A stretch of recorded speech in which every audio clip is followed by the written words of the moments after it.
Hello, you are listening to Just Films and That. This is the podcast where we talk about films we think are underrated, underseen, or sometimes we just plain want to talk about them. I'm your host this week, Josh Hallam, and I'm joined, as ever, by the wonderful Alice Oliver. Alice, how you doing? Very well, as always. Thank you, Josh. How about you? Not bad, not bad. First little present of the year for the listeners. I mean, every episode's a present, isn't it? Do you know what I mean? Oh, it is. We're so generous to you guys. But I think this is going to be a doozy. You know, I'm really excited about this. Yeah. Why are you excited, Alice? Because of the film choice. I'm just like, whoa, wait till you hear this, listeners. It's mad. It's mad. So if you hadn't already guessed, we're joined by our first guest of 2023. We're joined by the wonderfully funny Jamie Allerton. Jamie, how you doing? Hello, hi guys. I'm honestly, straight off the bat, I'm so happy that Alice is excited about the film. It might be because she's going to go right in on it. Honestly, you should see my list. She was excited for Ace Ventura, and then she just stabbed me right in the back. No, I stabbed you in the front. I was very clear and very open about why I hated that film. There was no sneakiness there. Alice, it's not 21% bad, and I'm going to stick to that until we can find a way of... Difference of opinion. Subjective. Anyway, we start every guest episode with a completely random question just to get things warmed up. I'll come to you first, Alice. This is from the guys over at the Recasted podcast. They have said, could you eat a disgusting food, and then it just says in brackets, testicles, bugs, etc., if it was unbelievably delicious? So could you eat like a really disgusting thing, but it was delicious? And sort of how far do you reckon you go with that? That's my addition to the question. I mean, I'd eat anything. Like, if it's delicious, then anything. Like, if the question is, would you eat a gross thing, but actually it tastes delicious, then everything's on the menu. I'm going to eat all of that. I suppose a lot of stuff is gross if you think about it, innit? It's like... A lot of stuff is gross. Pudding. Meat, dairy, all that shit's disgusting. Yeah. Like. Those are the two big ones, meat and dairy. Yeah. Animal milk. Wow, okay. Yeah. But you would then? So if I came to you, if like we're talking like I'm a celebrity, kangaroo bollock... You know what? I'd probably struggle with eyes. I think if like there was eyes on a plate, even if they tasted like chocolate cake, I'd probably be a bit like, I don't think I could, and the texture would be a bit mad. But like testicles, anus, tongues, like if it tasted like cake, then yeah, I'm eating all that. Man does.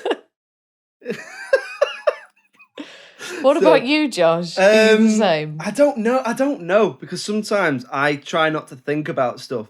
You know those people who back in the day, before McDonald's sort of cleaned up a little bit, this isn't a plug, they don't need it, not from us. But you know when it was like, you don't know what's in Chicken McNuggets, you're like, I don't want to think about what's in Chicken McNuggets, whereas, because it was probably beaks and arse and stuff, whereas now apparently it's 100% chicken breast. I don't know, that's what they say. Or like when people go, you don't know what's in a hot dog. It's like, no, I don't. But like with onions and mustard, I don't care. Yeah. I try not to think about it. Because like someone once said, like, I'm not a vegetarian. I try and eat healthily, and I try and eat not as much meat and red meat and all that sort of stuff.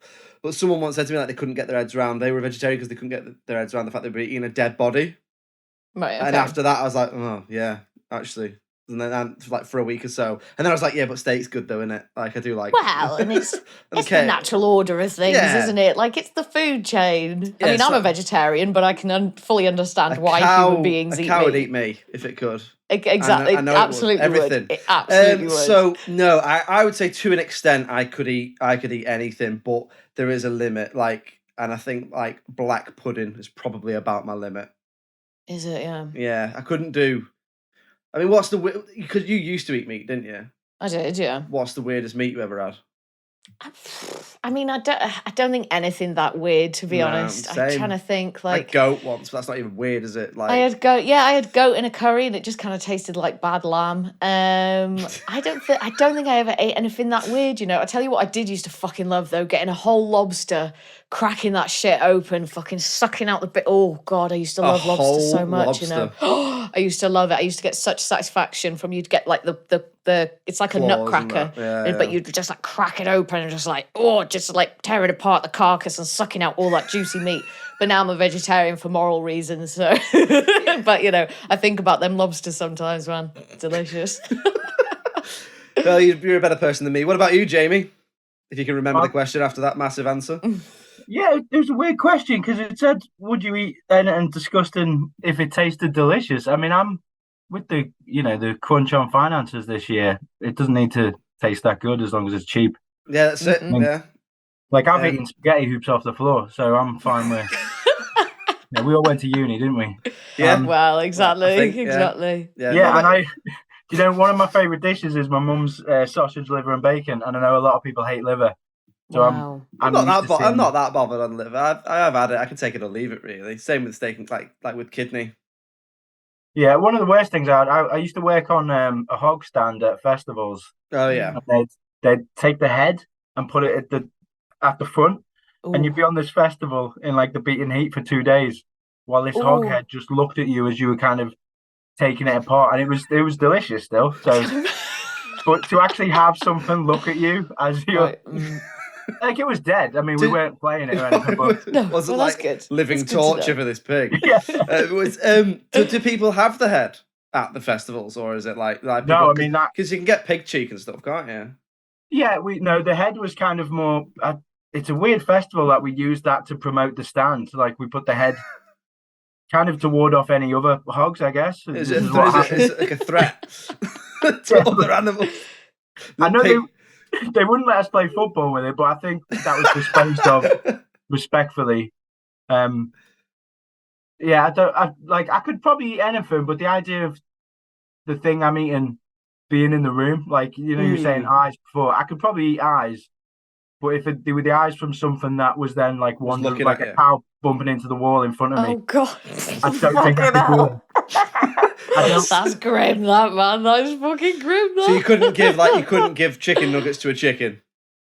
I could give them to them probably, but I don't think I could eat them in front of them and be like, "This is your mate. This is your mate." Yeah. This was your mum. This is what happens. That's where I draw the line. This is what happens if you step to Allerton. Don't be coming to me. Otherwise. Well, there we go. So it's a pretty much a yes from everyone. We're all terrible people. That's the RSPCA coming after us on this episode. Good. Let's move on to talking about this week's film, which is Quigley Down Under from 1990. So spoiler warnings if you've not seen it. So Jamie, you picked this one. So tell us a little bit about what it's about and why did you pick it for the podcast, apart from the fact that we asked you to. So Quigley Down Under is from 1990. It's set in the 1860s, and it's got Tom Selleck in full Tom Selleck mustache mode. And he is an American sharpshooter who gets hired to come to Australia to shoot the dingoes on an Australian property. But when he gets there, Alan Rickman is there, and he says, well, obviously we couldn't put in the advert, but actually I want you to shoot the Aboriginal people. And Tom Selleck, obviously being the good man, he gets in a fight with Alan Rickman, and then it kind of escalates to two men going to war with kind of a love of guns that I hadn't realised when I watched this as a child. Yeah, it's quite the promotion for guns, isn't it? Like this real film, gun heavy. Yeah, when I was reading up on it, and the gun was the main rifle that Tom Selleck has was donated to the NRA. I was like, oh, maybe should I be? But yeah, I wonder how many film plots in the late 80s, early 90s start with, and then he gets into a fight with Alan Rickman. Yeah. There's a lot of those knocking about, isn't there?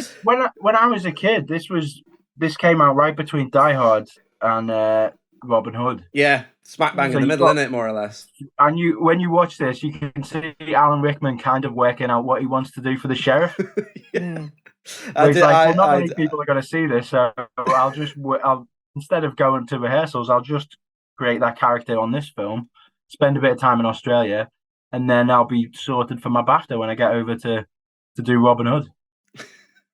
So that's what it's about then. So is it underseen? Is it underrated? Do you just want to talk about it? What's the main reason you picked it? It's definitely underseen, I think, because every single person I've ever brought this film up to has said, what is that? Is it part of a series? Is it part of a book chain? No, it's a single film that sounds like the fourth in a franchise. It does sound a bit like that, doesn't it? It does sound a bit like, and this one, he goes to Australia. Yeah, I mean, when I was a kid, just because of the the naming convention, I was waiting for Quigley in London. Quigley at sea. Yeah. The musical. So I'm intrigued, Jamie. How did you come about this film? Who introduced this to you?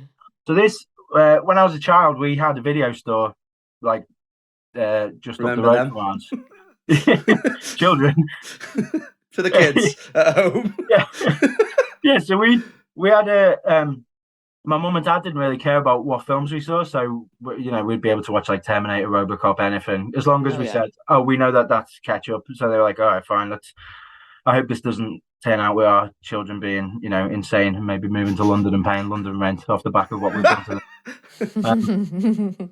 And so my parents got this to watch for themselves, and we watched it like half of it in the morning. Then we raced home because we wanted to see the end before the video had to be taken back, because the films had to be taken back at 4 and we finished school at 3.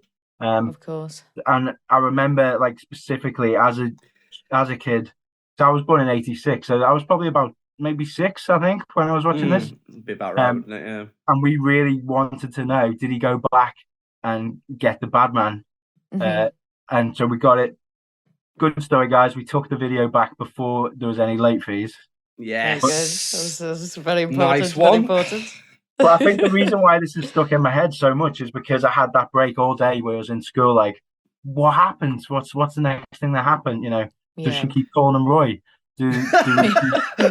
Asking the serious questions here. But that's interesting because it gives you all that time to kind of get excited about it and build it up in your mind. So then by the time you do get round to watching it again in the evening, you must have just been like so excited. So were you satisfied then with how it ended? Were you happy to have waited all that school day to watch it? Yeah, I loved it. I absolutely loved it. I mean, I know there are some issues with this film, but this is one of my favorite, like, not out of nowhere. They've nicely led you down the wrong path by going, all he can do is shoot his rifle. That's it. He's no good with a handgun. He can only shoot his rifle. And then the end bit where he shoots all 3 of them and says, I didn't say I couldn't use it. I said I don't like to. That, as a kid, you're like, oh my God, they made me think that he wouldn't do it, but then he did it. This was my first introduction as a kid to Set Up and Payoff, when when she tells the story. Obviously, it's a light-hearted romp where the character Cora does explain how she smothered her child. She does, yeah. But when she explains that story, she does and then I kept looking to see if my husband would look back, and he didn't. And then I had that set up in the start of the day, went to school. So then when we were watching the second half, me and my brother were like, he stopped to look back, he stopped to look. Yeah. She said she kept doing it, and then he did it. Yeah. And that was my mind blown for films when I was a kid. It's like, so they tell you something at the start, and then I think like they think about these things at the end, and stuff just doesn't happen. So that was my first introduction to a Set Up and Payoff. Okay, so that's interesting. That's a big thought, that, as well, when you're a kid as well, to recognise that. So, Alice, you've clearly got some thoughts on this film, as you've already alluded to. Had you seen it before? Hadn't seen it, hadn't heard of it. I realised that I haven't seen Tom Selleck in any films whatsoever. I've only seen him as Richard in Friends. Yeah. That is the only thing that I've ever seen him in. I think they drop his name a couple of times in South Park, but I haven't seen him in any film at all. I fucking loved it, Yes! I really liked it. I was surprised at how much I loved it. And it was kind of, I didn't have any expectations. Like, I had no idea what it was going to be about, but I knew, well, Tom Selleck is in it and Quigley Down Under. So we know, okay, so Tom Selleck is in Australia, so he's probably doing some kind of cool guy stuff. And he is doing some cool guy stuff, and it just happened to be obviously very cowboy westerny. What about you, Josh? I reckon you hadn't heard of this. No, hadn't heard of it, hadn't seen it. Same as you, the only thing I could put together was Down Under. Well, it's either in Australia or it's a porn, isn't it? Like, it's only going to be one or two That'd things. That'd be a first for the podcast, yeah. wouldn't it? I've got a guest coming on. He's actually picked a porn. I'm not really sure what to do about this. So there we go. But I wanted to do Back to Alley 4. It's not. You can't beat the third one. That's for me. Not in those ones. They should have ended it there. Yeah, should have. Big finale. Anyway, Alice, so obviously you loved it then. So what did you like about it then? And then we'll come on to other stuff. Right then, so it's really vibrant yet rough and dirty at the same time. So it's atmospheric. You can tell it's filmed on location because you see flies buzzing around the actors' heads, and there's no hiding from the sun. The scenery is really dramatic at times, and this all makes it really engaging. I think it's a really good and interesting mix of adventure, cowboys, action, with a few funny moments, and then some really hard-hitting, emotionally taxing moments. And somehow it manages to do all these things with equal impact. And in general, I just really like the story, and I like the way the story develops and how this world is constructed and presented to you. So in general, that is what I thought. So I hadn't seen it before, but I did really enjoy it as well. I don't think I'm not as enthusiastic as you, but I've got lots that I liked about it. I mean, for me, there's two really good performances in this film, which are at either end of the spectrum. So on one hand, you've got Tom Selleck, who's the really cool, reserved cowboy withdrawn type. Then Alan Rickman, who's just the complete other end, scenery chewing, sadistic bad guy. And it's like, so I've written here, it's like one's like a cool, sleek martini, and the other one is like 4 WKDs. Like that, that's like that. Like one's like, get me on the dance floor. The other one's like, no, they'll come to me. I'll be at the bar. Don't worry about it. So yeah. So anyway, let's come to you, Jamie. Obviously, you picked the film. So what do you specifically like about it, or is it all nostalgia for you, or like when was the last time you watched it? How did it hold up when you last watched it?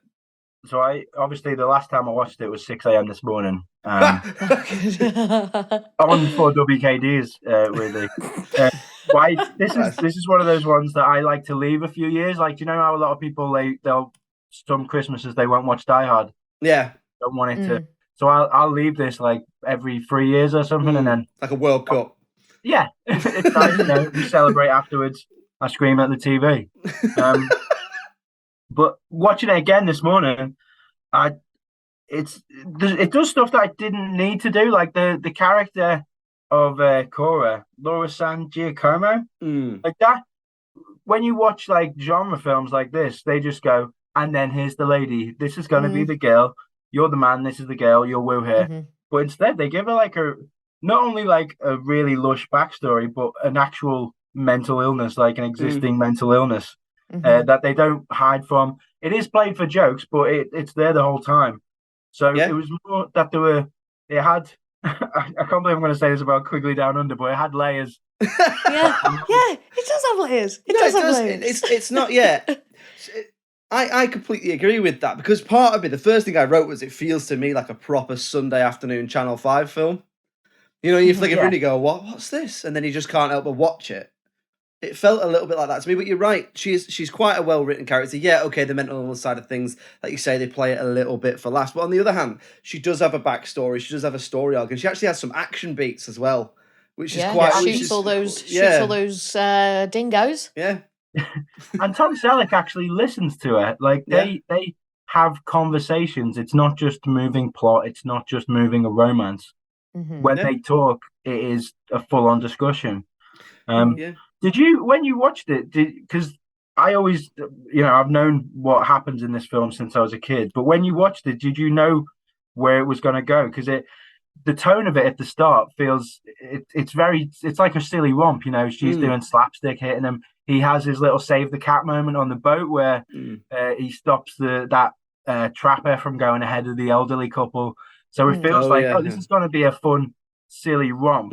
And then it feels like it's going to be, this is a fish out of water movie where he's going to go to Alan Rickman's homestead, and it'll be him in great, getting on with the people there. And then it takes a really, really dark turn at that meal where Alan Rickman goes, actually, I'd really like you to shoot the Aboriginals. Yeah. Well, that was the moment for me, like when he literally throws Alan Rickman through the wall of his house, or like throws him through the window. Like, it's such a violent thing, and it's a real like dramatic turn, and it's a real bold move as well, considering he's just landed in Australia from Wyoming. He doesn't know anyone. He hasn't got anything except for the clothes on his back and his rifle. But yeah, and you think it is just going to be like this fun sort of, not silly, but I guess a light-hearted kind of adventure of, this American guy going to Australia. And it is that. but then there's so much more to it. Like you say, there's layers to it. Like it really explores some like serious dark issues that were going on at the time, and it doesn't shy away from those. And just to go back to what you were saying about Cora as well, even though they do play sort of her tragedy for laughs in times, you're never laughing at her. No. Like it never feels like she's the butt of the joke. It's kind of like she's really self-aware of the fact that there's something wrong with her, and it's like she opts in for this kind of delusion where she's calling Matthew Quigley Roy all the time, which is the name of her ex-husband, but she knows that he isn't. And you can see the moments of clarity in her where she knows that she's either just doing it to annoy him or for a laugh, or because it makes her feel better, possibly emotionally, just to, remember a time maybe when they were happy together before the tragedy of her sort of accidentally suffocating the child happened. But yeah, I just jumped in there. Josh, what were you? No, but I think that's a really good point, which is that it starts and you think, like you say, is it going to be official out of water comedy, or is it going to be? It's a sort of adventure film in the Australian equivalent of the Old West, where maybe, like you say, he becomes the sheriff of a town, or he does something with some, bandits, train robbers, all the stuff we've seen before. Except actually, it's not, because it's all really about. It's definitely making a point about like colonialism and imperialism and all that sort of stuff. And like you say, you don't really see that coming. And you think, oh, he's going to shoot the dingoes, and then what will he get up to next? And then it's like, bam, oh no, can you kill all the native people, please? And it's like, and he literally, like you say, refuses, frozen through a window or a wall, and that's the inciting incident. Is he's made his enemy, and then the rest of the film is actually about the fallout from that, which is one man trying to kill the other man. So one man's got loads of people and one guy's on his own, sort of thing. So I think that's a really good point, which is that there are layers to Quigley Down Under. There was one layer that I found interesting where, obviously this is made in 1990, written in the 70s. So you wonder how heavy-handed are they going to... Is this going to be a white saviour movie when you realise that he's sticking up for the Aboriginal people? But the scene where they pass out and then they wake up, they actually undermine there's the theme of magical Aboriginal people. Yeah. You'd expect them to perform some kind of dance around them if they made movies of this time. But he actually undercuts it, and she says they've done something to heal us, and he says, yeah, they gave us water. Yeah, and they saved them as well. So I suppose there's a balance. I thought that as well. I thought if this had been handled poorly, it could have been a real, like you say, white savior moment. But actually, first of all, they save them, but also there's I don't know. There's something more to it, isn't there? Like you say, it doesn't show them as like you say, like magical or something like that. It is just that they're the native people, and you've got that really good moment at the end with the servant, Alan Rickman's servant, where he takes all this Western, if you like, or non-Aboriginal clothing off, and that is very metaphorical. It's very much a symbol, and I quite liked that element of it. I thought it really worked. What about you, Alice? Yeah, I mean, I really enjoyed it, and I feel like they got the balance really right, and it could have been a bit of a circus of like, oh, look at these Aboriginal people, like look how different they are from us, and it all being like that. But I didn't feel like it was like that. Obviously, I don't know. Here I am in Great Britain as a white person. You know what I mean? I don't know if it was like whether it was accurate or whether it was fair or balanced or whatever, but it came across like that, and it came across as the filmmakers had the best intentions when it came to the representation, instead of it just being, oh, thank God the white people have turned up to save the day. It's like, yeah, but the white people are the reason that these problems started in the first place. And it does show that as well. So it shows white oppression as well. So it sort of shows both parts of the issue, if you like. Yeah, and you have they have the kind of a little mini montage of the Aboriginals teaching Quigley some stuff, and then him teaching some stuff back, and it wasn't heavy-handed either way. He's a cowboy, so of course, he would know how to treat leather and create straps, and he's new to Australia, so they teach him how to get water out of the ground. It's not kind of really over the top. A montage where in the end he's learned the language after 2 days. Yeah. And they're all wearing cowboy hats. Yeah, it's weirdly like believable in its like obviously it's not fully believable, but you kind of believe it, and everything that happens within that world is believable and doesn't feel too far-fetched and feels like it doesn't stray too far away, or it doesn't present us with too an extreme a version of the narrative. I think it gets the balance right. I'm also personally quite interested in it, like from a historical point of view. So obviously not to say that it's 100% factually correct, but like the birth and evolution of Australia is as interesting as it is horrific and similar to the early days of North America. But I do like films that are set around this time, and I'm interested to see what they have to say. And Quigley is just, he's just like 100% hero, isn't he? Like everything he does, every decision he makes is a heroic decision. And he does all the proper heroic stuff that you would just expect to see. And you're on his side all the way through. And it makes it so easy to root for him. He's very, very cool. And you can certainly see that he's the type of guy that like men would want to be and that women would want to be with, sort of thing. Like that classic protagonist. And then just a little bit... the big twiddly mustache, this time on our hero and not on our villain, which is very unusual. Did Alan Rickman have a mustache in this? Alan Rickman's got a lovely little goatee in it. Oh, he's got a goatee. It's a big old facial hair battle, isn't it, really? Yeah. And him paired with Cora, I really like those two together on screen. And with Cora, you get this, she's sort of somewhere between a femme fatale and a damsel in distress, sometimes both and sometimes neither. And then she sort of gives the impression that she needs saving, like especially when we're first introduced to her. But then at other times, she seems like to really know what's going on and seems really confident and like she's actually playing everyone else. And then the delusions are really interesting, and it just makes you, she's alluring in that way because it's like you want to know more about her, and then you do find out more about her. And then it's interesting when she tells the story about how she smothered her baby. Like it's so casual because she's talking about something else. They're having a conversation about something else. I can't remember what it is, but it could just be like, oh yeah, that maybe we need to get some water and maybe we need to get some food. Oh, and then I smothered my baby, and it was like, ooh, it's like they just like drop that on you, bombshell. And a bit of this happened throughout, and you'd have these like really sort of quite easygoing, quite laid back moments, and then something would just drop, like something really horrific and dramatic might happen, like when they're shooting at the Aboriginals, aren't they, and pushing them, sort of driving them off cliffs and stuff. But sort of it's all sandwiched with these quite nice moments between sort of Quigley and the sort of characters that he's interacting with. But yeah, I was totally rooting for him all the way. And like, he's such this picture perfect hero. And then Alan Rickman just being a great villain as well. They're both great. I mean, Tom Selleck, really he's good. So I'm like you, I haven't seen much of him. He's been in the odd film I've seen. But he's so charming, and I think it's a shame, really, because he's so likable and charming that I think it's a shame he never got a massive franchise of his own. Because you might already know this, but he was actually supposed to be Indiana Jones, and he had to drop out. He had to drop out because Magnum PI, he couldn't get the time off Magnum PI, so they replaced him with Harrison Ford. And even look at him with the hat in this film, you think he could have done it. I mean, I don't think many other people other than Harrison Ford could have played Indiana Jones, but I'd certainly.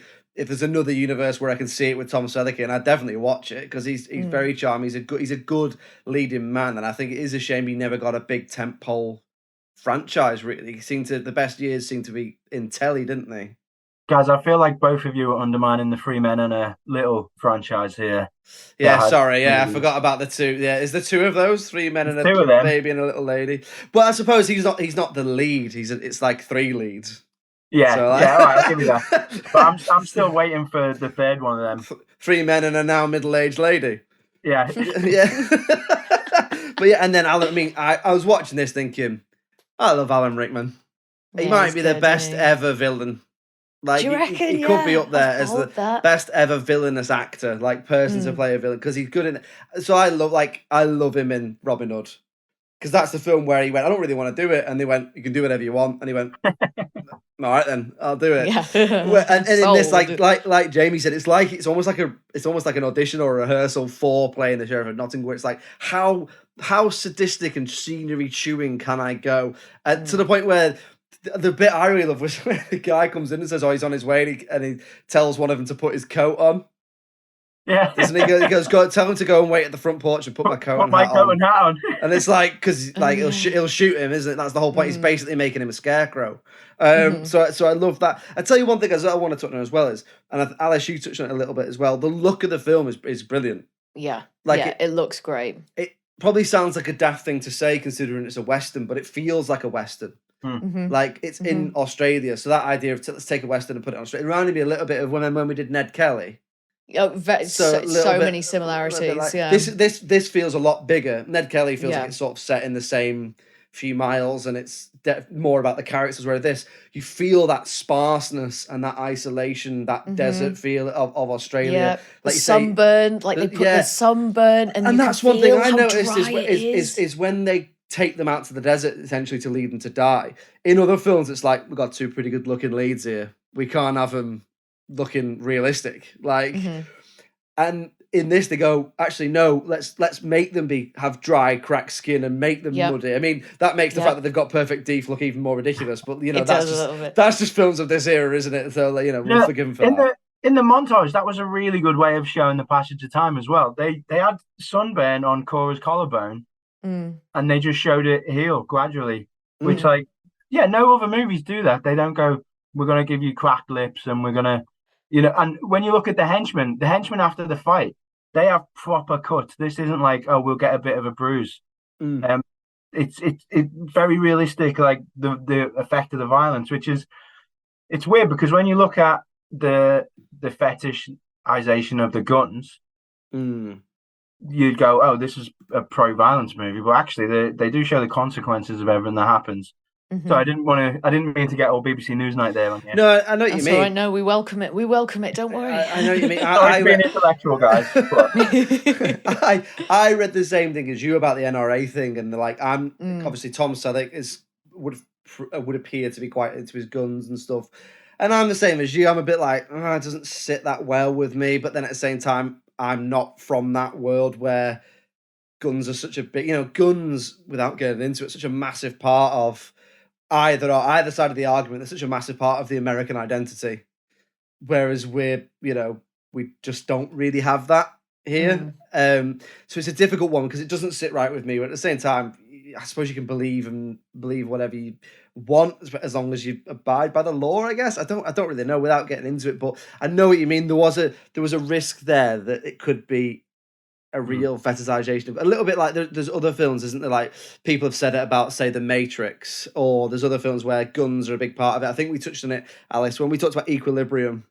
There's a bit of like, he does this cool thing with guns. It's like, well, whatever he's doing, he's still killing people. Like, it's still, and with swords as well in Equilibrium.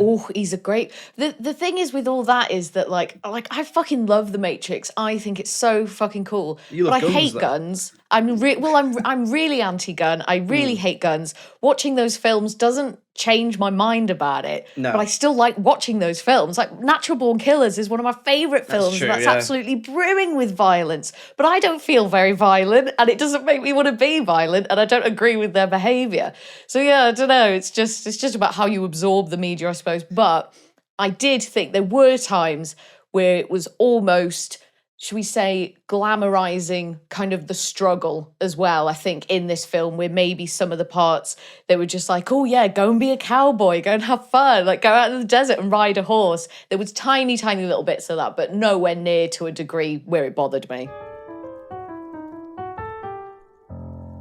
Okay then, so we'll move on then to talking about things that we perhaps didn't like about the film, or that we would change about the film. So hopefully we won't break Jamie down too much, Alice, because be gentle if there's anything.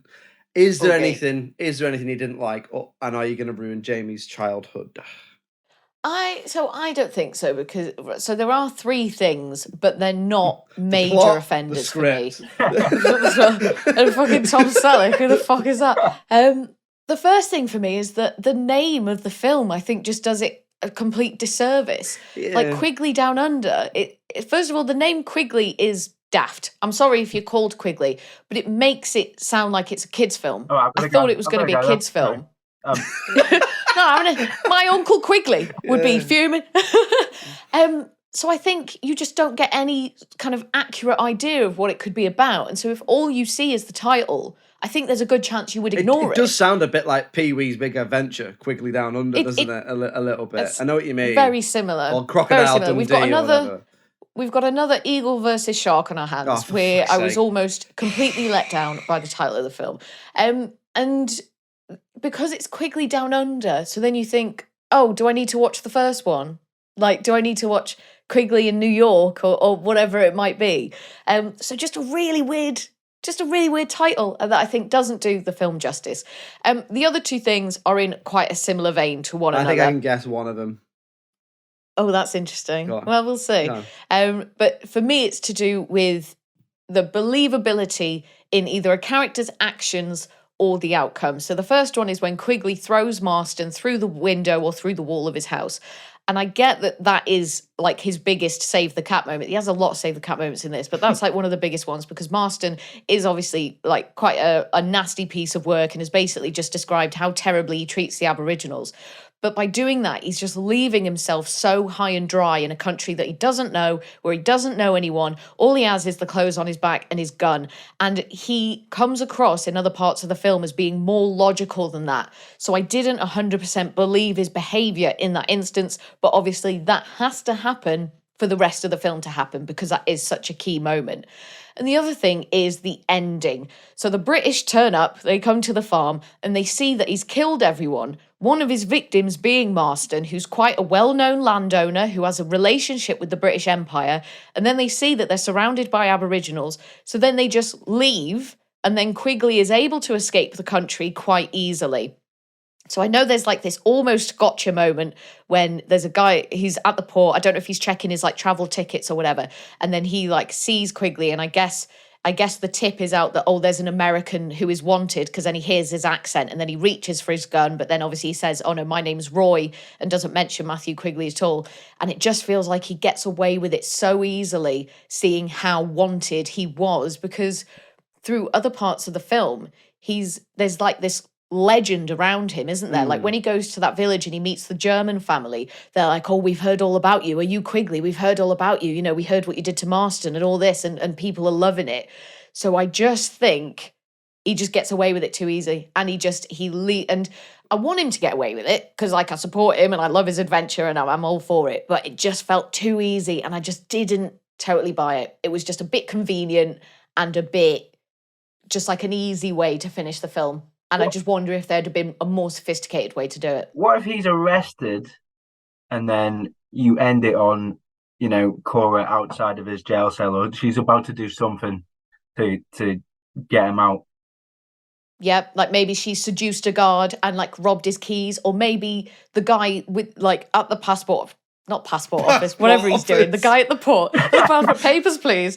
The guy at the port, maybe he goes to shoot him or says like, oh, you're under arrest by order of the British Empire, but then he does something super cool and then like gets out of it, sort of thing. But what if the guard is a baby and she has to smother the guard? Yeah, what about that? What about that? That's sophisticated, isn't it? Yeah, it just ends with the smothering of a baby. I'll take it. It's that what about is in keeping with Cora. You could do the old, he's getting hung and then bang, someone shoots the rope out. Oh no! Yeah, Back to Future the 3. Just something. Oh, you just kill him. I think something. That's it. Just ends with him being hung.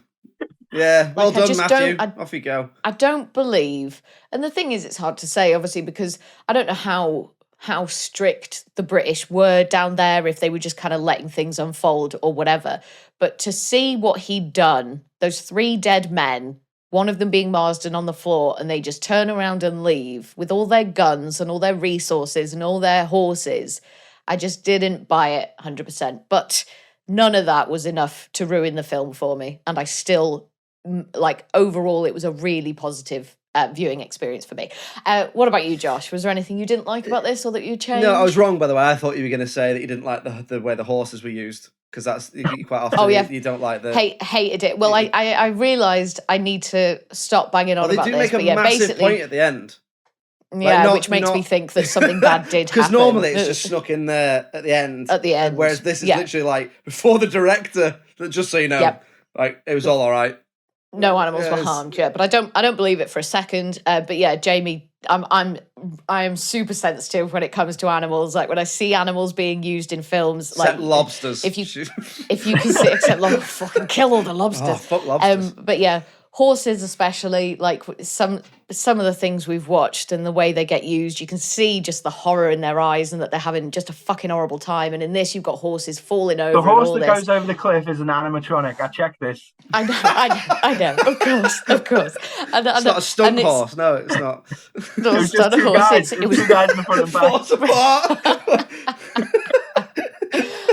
But yeah, that is always going to be a thing for me. But no, I thought I wouldn't bring it up this time because otherwise I'm just going to sound like a broken record every time there's an animal Any in a film. animal Be like, oh, film. what about the animal? The turtles but yeah. in Finding Nemo would Oh. not swim. Oh, it tastes great though.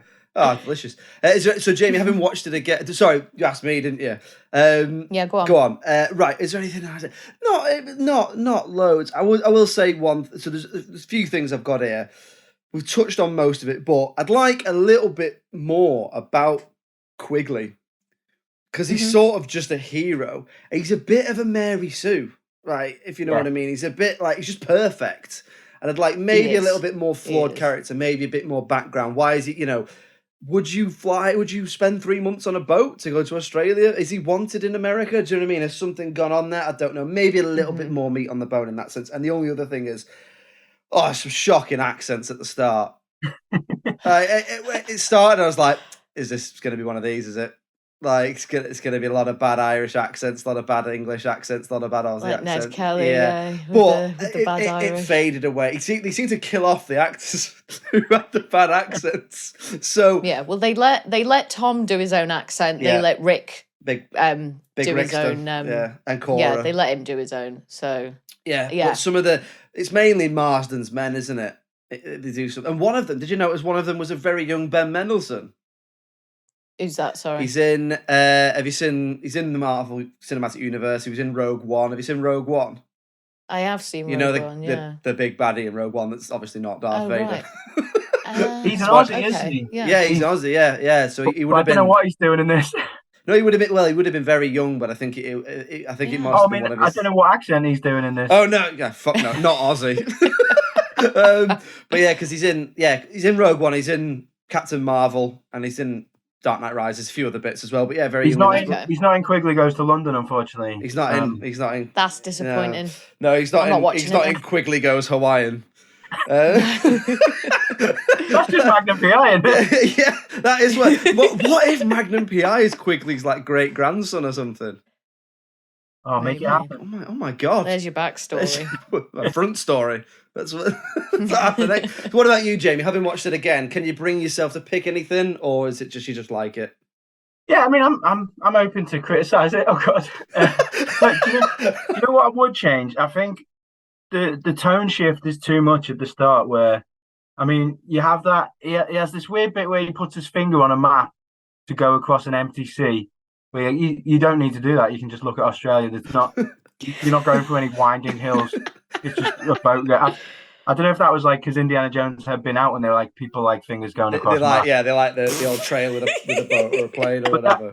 That sets you up for this is a romp, and then he has that fun moment on the boat where he lets the old people go, and then he gets the trapper. I think does he hit him in the nuts behind him? Yeah, he sort of uses his rifle under him and sort of seems to hit him in the bollocks. Yeah, and then when he gets into the fight with Marsden's men, it's slapstick. So I think the tone at the start could have been, and that aligns with the change in the title. The first 15 minutes of this film doesn't really tell you what this film's going to be, which maybe is a good thing, but I just think it's too slapstick. Like, sometimes when you watch a Disney film and it's like a really good Disney animated film, but they throw in a lot of loud noises at the start to let the kids kind of go, oh, this is going to be good. I'll have a bunch of sugar and watch this. It's a bit too much at the start, and Cora's unlikable because she's hitting our guy, and it's like a different film, isn't it? Yeah, I know what you mean. And along with I think you're right about the title. Because also it's what's not there when you hear that it feels like it's part of a series, and then you watch the film, you fall in love with it, but there's no other parts And of the there's series. no more Quigley. Well, you never know. They could make some more now. Well, he was hung when he got back to San Was Francisco. it? Yeah.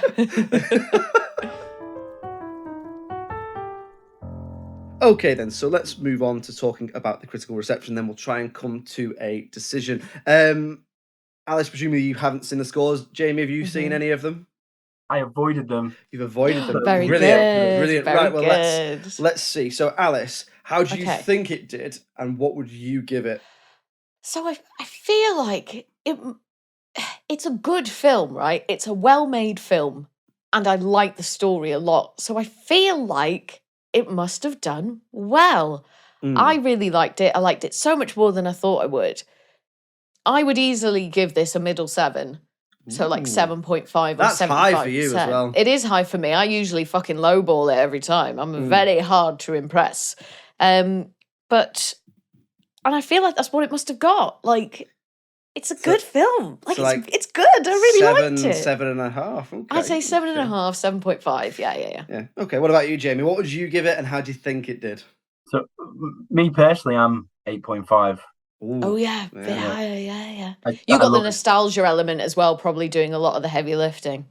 But I don't know what the critical reception was, but I know that the box office, and I feel like with what box office it made, that must be due to poor reviews. Oh, is it bad? Is it bad? So, Did it not do well? well. If it isn't the critical reception, Here it is. So at the time of recording on IMDb, it gets a 6.9. Not too bad. Not too bad. We all love a 6.9. At the time of recording, the audience on Rotten Tomatoes give it 73%. Okay.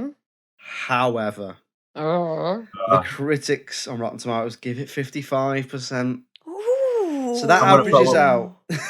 That averages out at 65% or 6.5. So what do we think then? I'm going underrated. I definitely think that's underrated. What the fuck's wrong with the critics? Like, what didn't they like about it? Tom Selleck as a cowboy? Like, what's wrong with you? This came out in the same year as Dances with Wolves, didn't it? Yeah, I think so. Yeah. Is it that it's just too much fun and they? Maybe. Too short. You know what else as well? It's a bit because westerns had sort of wrapped up by this time. Like the Western hype was sort of dying down. So I wonder if a critic watched this and saw, well, 10 years ago, maybe this would have been good, but the sort of cinematic landscape has evolved and moved on now. But how many?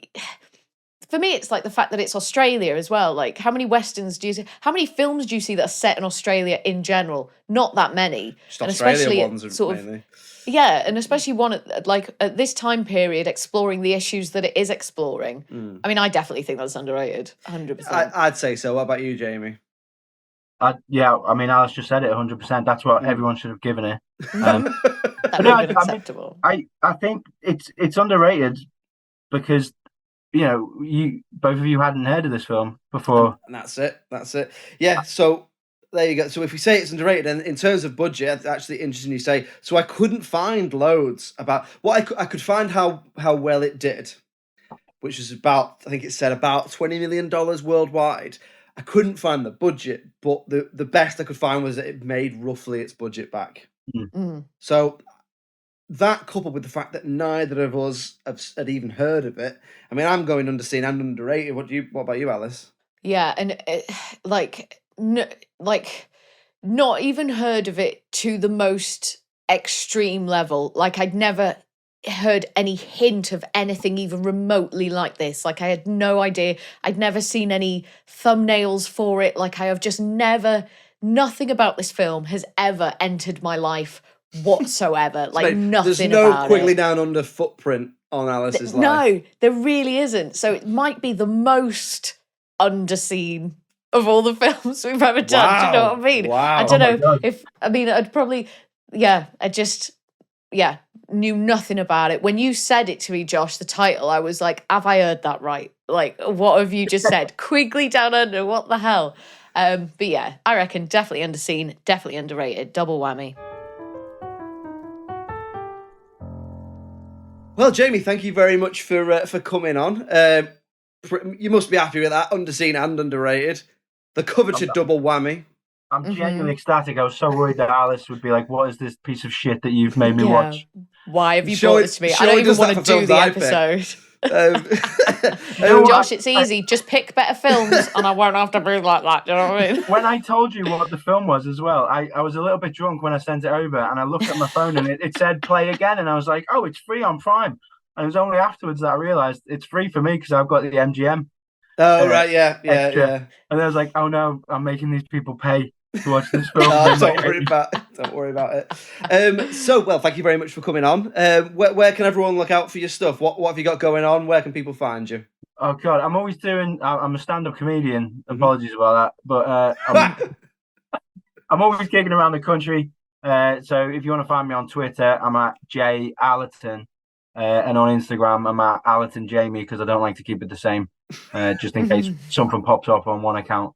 And sadly, I am about to start my own film podcast as well, which should be live by the time this goes out, which is the best movie too. Tell us. Yeah, tell us about it. It's a 16-parter about Quigley Down Under. As long as it's not about any other underrated or underseen films, we'll be all right. It's called The Best Movie Too, and it's all about. Sometimes we're film people, and you get friends will ask you, I'm in this mood. What's the best film for me to watch right now? So we just take a different subject each week. So we say, what's the best movie to watch on a hangover? What's the best movie to watch if you're going through a divorce? What's the best movie to watch if you're stuck in Australia? With just your wife or his company, and we get a different guest each week. That should be fun. Give us an example of what you got so far, then. So we've got a really fun episode where we brought someone to say what's the best movie to feel fashionable. I know that's a good one. All about fashion in movies. So literally like fashion as in like clothes or like what is trendy in movies. Just going through like what looks great in movies. And I obviously have to settle on Michelle Pfeiffer as Catwoman. It's timeless. Yes, excellent choice. Excellent. And Michelle Pfeiffer in Grease too. Yeah. We'll cut that. Don't worry, Jamie. Well, brilliant. So we'll put links to everything when this episode comes out. When the podcast comes out, we'll make sure to give it a Friends Day and all that jazz. Really. So thanks very much for coming on, man. It's been a pleasure. No, cheers, guys. It's been really fun. I'm so happy that you like the movie. Well, this would have been a really miserable hour. Thank you for bringing Quigley into our lives. I loved it. Well, there we go. Another guest episode done. First of the year, first of many, and underrated and underseen. The coveted double whammy, Alice. Don't get many of them, do we? Anyway, back to us. It's your turn to pick for next week. Mm-hmm. So, what are we going to be watching? Right. I can't believe I'm doing this to myself. But here we go. Because you may have noticed, listeners, and Josh, don't think I've ever picked any horror films, right?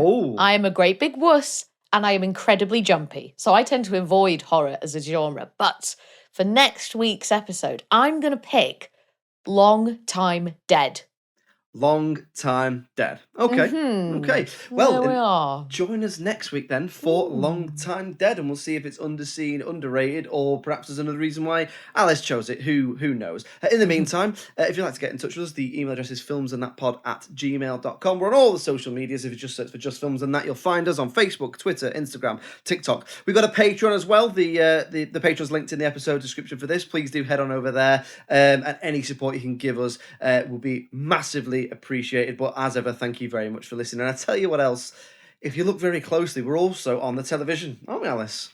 We are indeed. Every Friday evening from 6 p.m, you can find us on the local TV network. So if you live in Birmingham, Bristol, Leeds, Liverpool, or the northeast of England, you can find us on Channel 7 on Freeview. Or if you live in North Wales or South Wales, you can find us on Channel 8 on Freeview. That is every Friday evening from 6 p.m, me and Josh talking about all our favourite underseen and underrated films. Yes, there we go. Lots of ways to hear us and see us. Get in touch. We always love to hear from you. And as ever, thank you very much for your ongoing support. Well, all that remains to be said is goodbye from me. Looking forward to next week. Cheerio. Bye.